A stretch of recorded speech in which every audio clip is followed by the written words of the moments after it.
but I want to share some thoughts about the topology of the Lightning Network. So before starting this, I want to be a little bit more personal.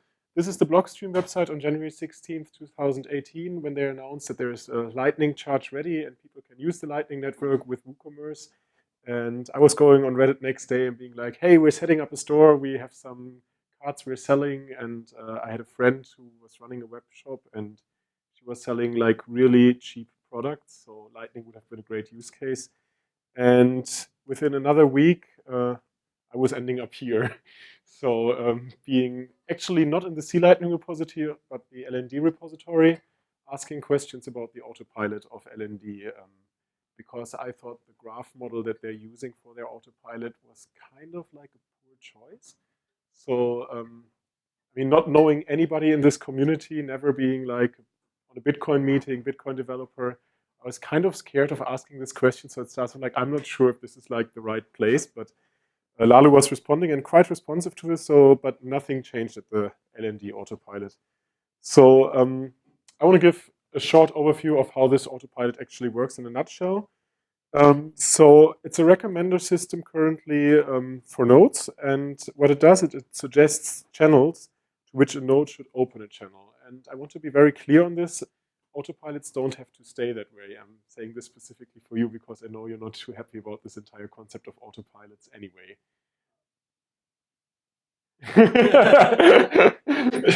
It's not we're not happy. We don't really believe we believe it's too soon, but people are free to experiment. That's the nice thing about Bitcoin and Lightning.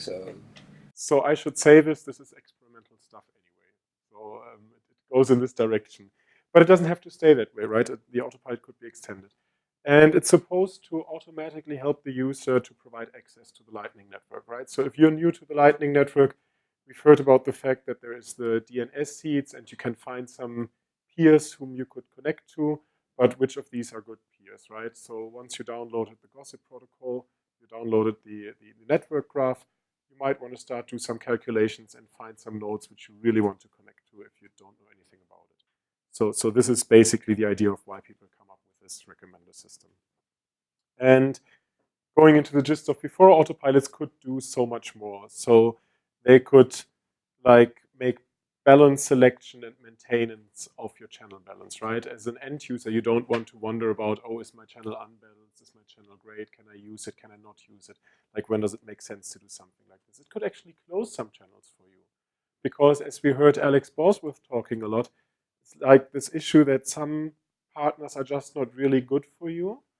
And it would be great if your Lightning node would actually track this and kind of like be responsible for that too. In that sense, it could already blacklist some nodes that really misbehave and say, you know what, I just don't want to have you in my view of the network. I don't want to talk to you. It could share information with other autopilots to have like a better pathfinding. It might be a solution. So it could actually do the pathfinding.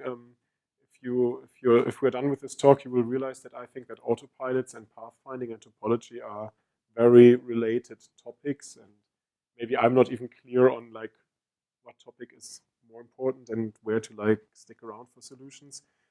And it could also do like probing and check the health of the network of a node, right? So it does not even need to like use only topology information, but it could really try to make payments all the time and see which nodes can I reach and stuff like that. So there's the criticism too, do we really need them? So how did the LND autopilot work? They updated it a little bit, I think, by now. It used the Barabasi-Albert model. Who does know the Barabasi-Albert model? Who doesn't? Okay, perfect. So I got to talk a little bit about it.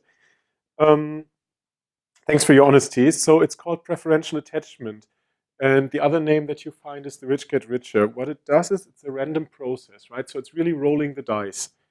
And usually when we think of a random process, most people, when they think of a random process, rolling a dice means a uniform distribution. So every outcome has an equal likelihood, right? The typical six-sided dice, every number should be the same. But in the Barabasi-Albert model, this is not true. We don't use a uniform distribution. What we do is we use a weighted distribution, and the weights that we put to this distribution is the popularity of nodes. right? So if a node already is very popular in the network, we give this node a higher likelihood to connect to this. And the popularity measure that LND used was just how many channels does this node have, right? So for example, there's currently this Rompert node in the network, which was a very early node on the Lightning Network, and currently the AutoPilot of LND would most likely suggest to open a channel with Rompert. So Rompert is getting just richer, right? That's why it's the rich get richer. And this will, when you look in the academic literature, you will find that this will result in a graph with the following properties. It's scale-free. For those who don't know what scale-free means, it's pretty much like the web graph. So if you take like a small subset of nodes, uniformly randomly selected, these nodes will have the same topological properties than the entire graph has, right? So it's somewhat considered to be a nice property for networks. It's very similar as social networks. It's a property that social networks have and that networks between human beings have. So that's pretty good for a payment network, we assume. And in particular, these small world networks have small diameters.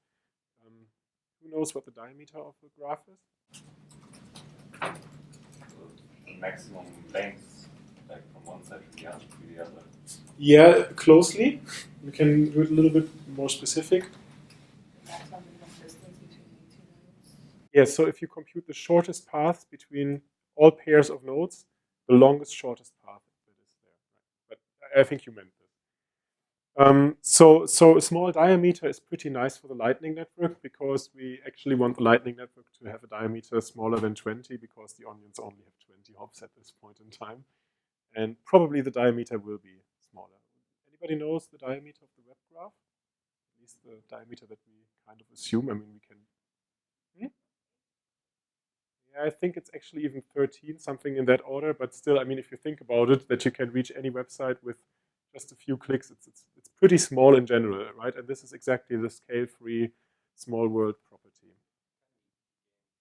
It can be gamed easily, right? That's why I was kind of like hesitating saying this, because I mean I can easily make a website that's just making a subpage, and nobody links like back. So you take the strongly connected component, but even that can be gamed. So it's actually quite useful to have this chain of cascading pages for spam bots. Yeah. Against spam bots, I should say. Yeah. So yeah, that's a whole different research area, and people from Zurich know this better because Google is located there, fighting spam, doing all that stuff. But that's why I don't take this like 8.6.13 too serious. But the strongly connected component, that's really the web is like that. So it has a high reachability. This is a great property, and also what we can see, it's like it produces a power law distribution of node degrees. So it means that there are few nodes that have like a really high degree, and most nodes don't have like too many neighboring nodes. And that's the same as the web, right? Everybody's linking to Wikipedia because Wikipedia is really useful. Or many people are linking to their Twitter profile or something like that. But my blog doesn't have so many inbound links, stuff like that. That's okay. And nowadays there exists an interface for your own scores, but that's a little bit weird. I have another issue on their Git repository, and they kind of don't respond to it, even though I talked to the developer directly who is responsible for this. It's pretty much, you can't see it on, why can't you see it here? Okay, here I can see it. They basically use the arithmetic mean to make a mean between scores, and they should use the harmonic mean, but whatever. So for those who have not seen what this, and I will just use, well, I don't use anything. What these small world networks look like. So this is how the process of the Barabasi-Albert model would look like if every node that joins the network is just making one channel to another node. You can see basically high centralization of this like node is rich, and more nodes are just like connecting to this node, and even here a bigger network is forming, but everybody who is coming is just entering there. So this is the random process that's behind this technically. Okay, so I want to talk a little bit about the pitfalls with the LND AutoPilot. It creates highly popular hubs, which we kind of don't want to have this because, I mean, we could even technically overwhelm nodes, and also if a node just gets a lot of inbound capacity, how's it outgoing supposed to route. We don't even know if it has enough capacity or liquidity to create outbound channels that are good for us. And another thing that is really bad with these like preferential attachment nodes, we don't have a lot of triangles in the graph, or the triangle count in general, like even if we make more channels, is rather low. So what are triangles in a graph? Triangles are three people that have payment channels among each other. And this is really great because if one of them fails, there's always an alternative route to get there, right? So these triangles are like, in general, a good idea that we want to have on the Lightning Network, and the AutoPilot of LND doesn't produce them.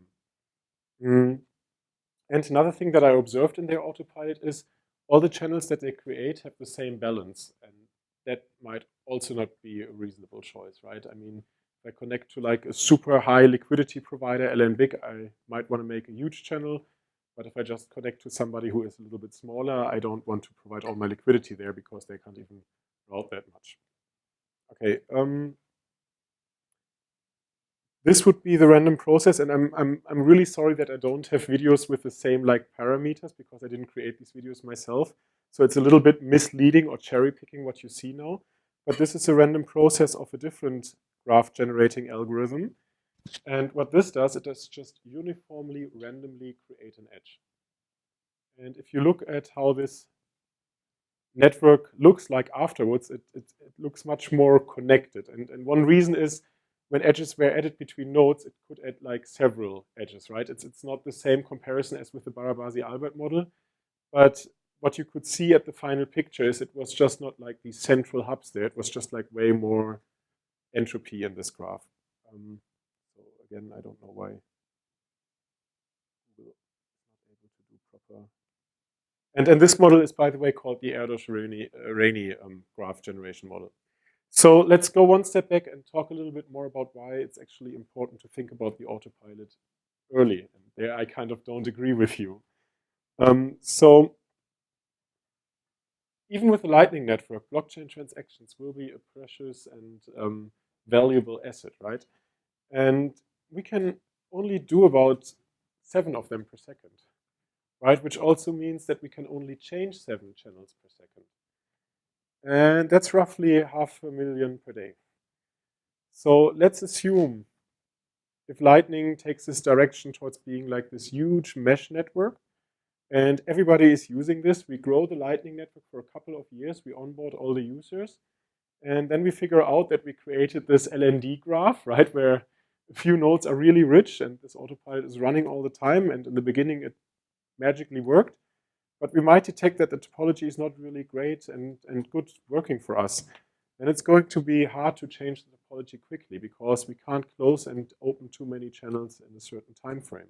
Right? So in my opinion, it makes sense to grow the network in a better way from the very beginning. And the routing success depends on the network topology. Right? I mean, this is something that we've been talking about all along. Of pathfinding depends on like who is connected to whom, and so yeah. I mean, routing is a core thing of the Lightning Network. And if you look into graph theory, the property that is most crucial for routing is actually the max flow min cut property, which is basically a measure that shows from your node to like from a source node to a sink node, like where are the minimal cuts, like there are certain points where I can't just flow more through this, right? Even if there was at this node capacity, maybe future nodes or splitting up with AMP don't allow me to flow this like stuff through it. So we should look at these kind of measures maybe. And obviously, and I think there we agree, less routing errors is a better user experience, is more utility for the network, makes Lightning better, makes Bitcoin better, is where we want to end up at the end of the day. So my solution would be grow the network in a smart way to avoid future problems. Okay.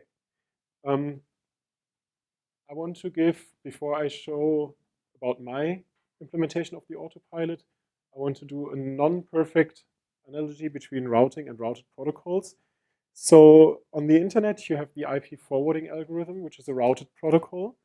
And similarly, on Lightning, we have onion routing of HTLCs, which is also a routed protocol. But then on the Lightning Network, we have on the internet, we have routing protocols that help routers to build and maintain routing tables, right? Which, for example, the border gateway protocol, right? They exchange these things. And on Lightning, similarly, we might have the autopilots that help to like build and maintain channels, right? It's not the gossip protocol there. I mean, I should say we also have the gossip protocol, but I mean, channels in turn might determine how routing tables will be created, right? So again, it's not the perfect analogy, but it might make sense to think about this. And historically on the internet, we had routed protocols before we had routing protocols, right? In the beginning, everybody was like manually setting up their routing tables. And at some point in time, people said, hey, could we automate this? Could we have nodes talk to each other, hosts on the internet, and share information so that we don't have to manually do this? We can adaptively change this stuff. So on Lightning, currently, we have this one autopilot that helps with the topology, but we don't like really do this automatically in a good way yet. All right. So my approach and first prototype for an autopilot. So I have 4 different strategies for selecting a node, right? In LND, there was just one strategy. I have 4. And 2 strategies I put in there, which I believe are good for the user of the autopilot, right? So if I am running this piece of software, these 2 strategies really going to help me to be better connected in the network. And which one is still the Barabasi-Albert model, because I still think it makes sense to make use of this. But the other one, but what I do is I don't do it on the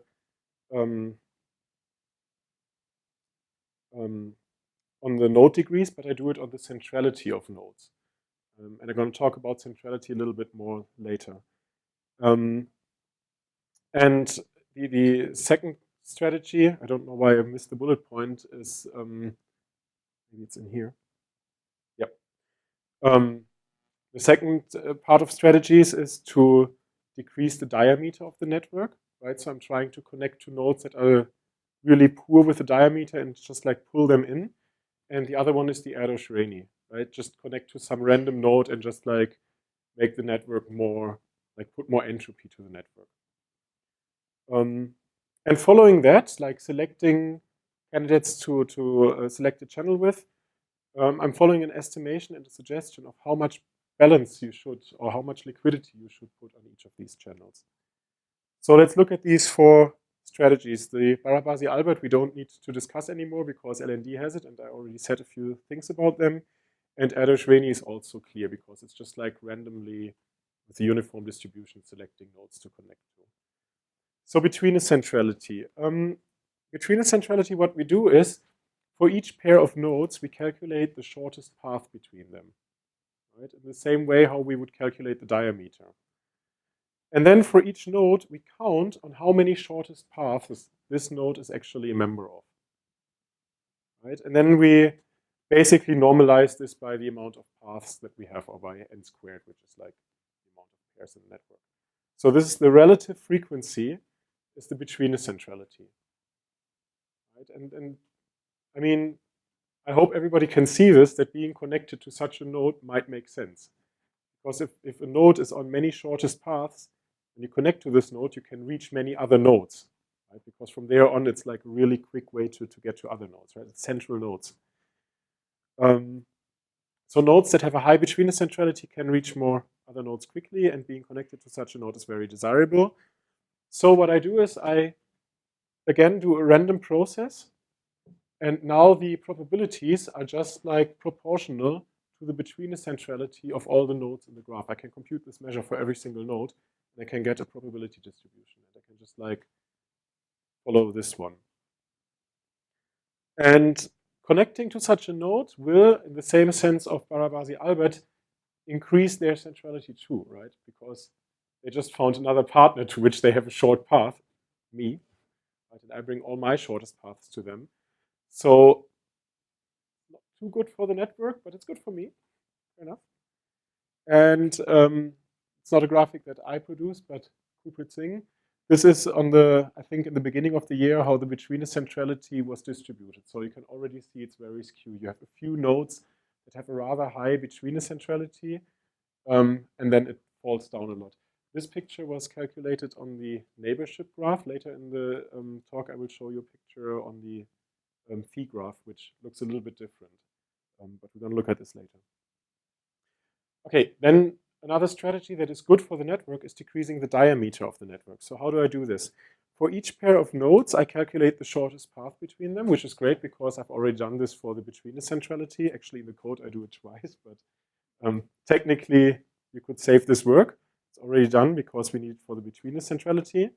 And we keep track of the length of these paths, right? And now I find the pair for which the path is longest. And with a higher probability, I open a channel to nodes which are increasing the diameter. Right? So these pairs that are actually making the diameter, if I go there and I connect to both of them, I just decrease the diameter. Because these two nodes now have like a distance of 2 between them. But there might be two other nodes that are also having the longest, shortest paths at the same length. I connect to them, I just pulled them in again, right? So in that sense, I'm really decreasing the diameter of the network. And this makes my own node a little bit more central, right? Because they were like far apart and now I'm the one connecting them, which might be nice, right? On the other side, those nodes might not have been important for the network overall anyway, because somebody else would have connected to them already. Okay, some technical details. All strategies currently are implemented to produce probability distributions, right? I'm not doing any like random numbers in the sense of like they are arbitrary, but they're really probability distributions. So all values sum up nicely to 1, which has some nice mathematical properties. And there's always some randomization coming from sampling, right? So I'm not going to take the nodes with the highest probabilities because then everybody would connect to the same nodes. But I'm sampling from this probability distribution. So even if I'm following the centrality measured one, it's not even clear that I connect to Yalls or Rompert or to a Sunk. Maybe not so much to you because you hide a lot of your centrality, right? You have so many private channels. I don't even know. Sure.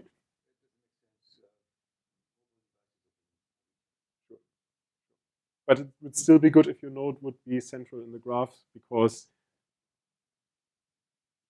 right? And this is something that my AutoPilot doesn't detect. Just saying. The LND one doesn't detect it either.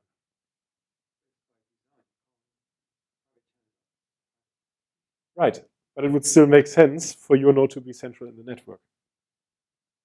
Would be very good for your mobile customers. They have less payment failures. But you need to connect to other nodes, right? You provide the liquidity. So it doesn't even make too much sense if I connect to you. Yeah. What I can do with all of these probability distributions, I can smooth them. So if you remember this picture here, it's very skew. And what you can always do is you can average this with a uniform distribution in order to like make these bars a little bit lower and these bars a little bit higher. So in that sense, I can like say, hey, this is too skew for me. I want to smooth this a little bit. That's something that data scientists usually like to do. And then what I can also do is, as a configuration parameter, I can make a cutoff of saying, well, I don't want to do the sampling in the entire distribution, but I just want you to sample in the top 30% percentile or something. Right? So yeah, you can do stuff like that. And then I have two different strategies of what I'm doing with these distributions currently. And you as a user can configure those.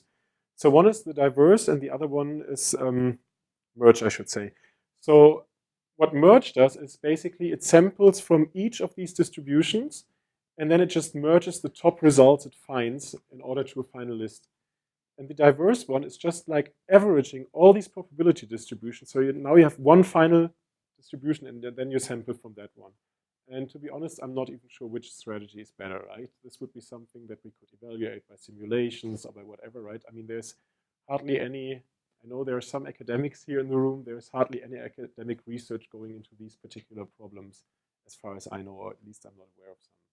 I mean, of course, there's academic literature on similar problems, but for this particular problem setting, there's hardly any. Yeah, I think I already talked about the cutoffs. So this is what the API looks like. And the fun part is the AutoPilot is 400 lines of code. It's not even complex. It's like a really small Python script, and I think 50% of this is actually comments. Like I pretty much commented everything. So yeah, you have a command line API where you basically can say how many channels do you want to open, how much balance do you want to provide. Currently, it's for C Lightning, so you have to put your path to the RPC interface, and then you can define if you want to use cutoffs, which merging strategy do you want to use, stuff like that. So yeah, you can use it right away, and I think I have it on the next slide. Shout out to Christian, who, while I was in hospital, put this into a C Lightning plugin. So now it became even simpler, because with C Lightning plugin, you just download the plugin, you start the Lightning daemon pointing to the plugin, and then you do Lightning Cli AutoPilot run once, and it does it for you. You don't have that much configuration anymore, because Christian put the standard configuration in the code. Didn't want to expose my API, which is fair enough, but hey, you could go out and basically think about a user interface for the AutoPilot in C Lightning, because it's really just some Python code in the plugin to provide my API also to the C Lightning command API. One thing that my AutoPilot does, I already mentioned this, is balance selection for candidates. So I estimate how much of the UTXO should be allocated to each of the channels in the final candidate set that the AutoPilot suggests. So how do I do this? For each of the candidate in the candidate set, I sum the balance of all channels, or I should say actually capacity. I don't know why I have this typo there. I sum the capacity of all the public channels that these nodes have. Right? So for example, if Rompert was in my candidate set, I would look, oh, how many channels does Rompert have? And I calculate the entire capacity, or the assigned capacity, or whatever. And then I create another probability distribution that is proportional to these capacities. Right? So now I can basically say, hey, I follow this. And then I allocate my funds. Maybe I smooth this a little bit to avoid dust channels, because especially with these nodes that are very outside of the graph, sometimes they don't have a lot of capacity, and then comparing this to a sunk would basically really skew this a lot. So I smooth the distribution again to the degree that I don't create too small channels to the outside. Yes? Yeah, I wanted to ask about this. You must maybe have some idea roughly, what's the minimum and what's optimal in the current state of the network to use AutoPilot in terms of how many funds you have to put in to really make it work. So, you don't, if you can just have 10 euros in sets and probably doesn't make sense to start the AutoPilot, right? Well, you can start the AutoPilot, you get a random node, right? And you connect to it. And this random node could be the worst node you ever want to connect to, because it's a random process, right? Chances are pretty low. I would agree with what Alex says, that we actually want to have larger channels, because larger channels actually really provide liquidity to the network and make it useful. So if you don't want to put too much funds to the Lightning Network, you might as well already say, well, I do just one big channel and I by hand select to whom I connect to, because there is some liquidity provider I trust. That's called LNBIG, for example. Right? I mean, that makes sense. But what's a good number you would say, so that for everything that you've thought about is actually being used? Is it starting at 200 euros at the current price level, 500 euros? What's the current price level? I don't know. So I mean, I think the large channels that we can do is 1.16 Bitcoin. Right? So if you want to put let's say half a Bitcoin on the Lightning Network, you might want to think about using the AutoPilot and really spread this maybe across 15, 20 channels. You shouldn't do too many channels either, right? I mean, channels also are on-chain transactions, and it's not so clear why we need too many channels on the Lightning Network. Yeah. But I don't know. Yeah. I have a question about the idea of try to strategically open two channels so you reduce the diameter of the graph. Yeah. That doesn't really work though with one side of the channels, right? Because even though you open channels to both of them, you still cannot route, because the money is all on your side. On the capacity graph, on the friendship graph, it still reduces the diameter. What the channel balances actually really look like, we don't know. Right? So these nodes that I connect to at the very outside, they might just have two channels that are outbound. Right? I mean, this is the idea. channels that are not very central probably rather have outbound capacity than inbound capacity, because this is just some random person saying, hey, I'm going to try out this Lightning Network thing, and I'm going to add 2 channels. But they don't have inbound capacity at that point. Where are I supposed to get them from? What I'm saying is, you know what? I'm having an autopilot. I'm trying to be a routing node. I'm trying to do something. Just give them some inbound capacity. Don't give them too much, right? If you want to put, let's say, a Bitcoin on the Lightning Network and you want to do like 5 channels, or 6 channels, you do 0.16 Bitcoin, that person doesn't need that much. What if you give them a few inbound capacity, right? As I said, this heuristic is good for the network, not necessarily good for you. So I'm getting the sign that I should come to an end. I had a few more slides about fees and how you should select them, and I will just skip to one slide that I want to share with you, and the rest you can see on my YouTube channel. One really cool thing about fees is that the expected earnings that your Lightning node has is your Betweenness centrality on the fee graph, not on the neighborship graph, but on the graph where the edges are the fees. And what I did is, for my Lightning node in February this year, I calculated with which chosen base fee I would actually earn the most routing fees. And it was quite interesting to see for me that, I mean, obviously, if I have like a really low base fee, I just route a lot, but I don't earn a lot with each routing process. And if I set like a really high base fee, well, then I earn a lot if somebody routes with me, but I mean, people choose other roads, right? So it was actually really somewhere here in this area, I think 480 or so Satoshis, a little bit below 500. Many people have 500 because they already thought they don't do like 1,000. But it's quite interesting to see. And currently the AutoPilot does not do the centrality computation on the fee graph, which would be really easy to change. And I just didn't have the time to do that, but I think that also would be the better metric. And while we're at this, one more graph. Yes, I just want to show this. This is the centrality on the fee graph compared with the centrality on the neighborship graph. And you can already see that, well, I mean, I don't want to say there's a good correlation, and it's also on a log-log graph, but there seems to be some correlation between those, right? So people that have many neighbors are also central and usually select better fees. I mean, well, we can discuss this offline maybe. There's a lot of thought process in this, but yes. So I skipped these slides, but I want to say two things actually. Pathfinding has many challenges, so we need you and want you. Come think about these problems. And one slide on my own personal interest, which goes a little bit in the direction of Christian, who just said thank you, and maybe I should do it the same way. But I want to say thank you to Chaincode for inviting everybody here. This was, like always, a great learning experience for myself. Like, this is one of the reasons actually why I do so much teaching, because I'm curious and I want to learn stuff. And one of the best things of learning stuff is by having a crowd like you sitting there and asking questions and having discussions outside. So this is really an applause to you. And I'm in Lightning since 1 year now. And from a perspective of community and topic, this was really a great choice. From the perspective of finance, it was a disaster for me. I think I never earned less money being employed than I earned in the last 12 months. So I'm currently literally unemployed.